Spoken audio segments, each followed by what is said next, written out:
السلام علیکم اسٹوڈنٹ، کیسے ہیں آپ؟ امید ہے خیریت سے ہوں گے۔ بچوں، ہمارا آج کا عنوان ہے اسم کی تعریف۔ کسی شخص، چیز یا جگہ کے نام کو اسم کہتے ہیں۔ اسم یعنی نام سے ہم شخص، چیز یا جگہ کو آسانی سے پہچان سکتے ہیں۔ ہمارے ارد گرد موجود سب چیزوں کے نام ہوتے ہیں جس سے ہم ان چیزوں کو پہچانتے ہیں۔ مثلاً کراچی، کتاب، علی، گائے وغیرہ۔ اب ہم سمر پیک 3 کے صفحہ نمبر 2 پر دیے گئے جملوں سے اسم علیحدہ کریں گے۔ نمبر 1، لڑکا پڑھ رہا ہے۔ اس جملے میں لڑکا اسم ہے، اس کو ہم جملے کے آخر میں لکھ دیں گے۔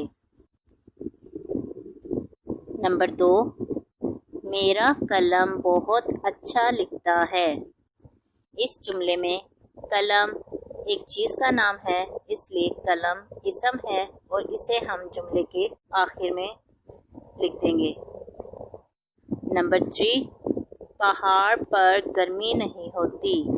اس جملے میں پہاڑ، گرمی دونوں اسم ہیں۔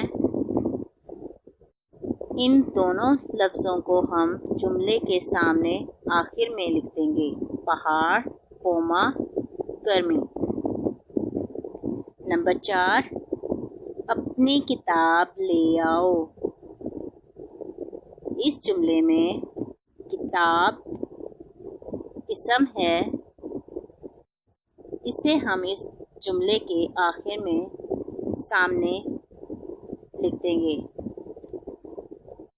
نمبر 5، ہمارے شہر میں بہت رش ہے۔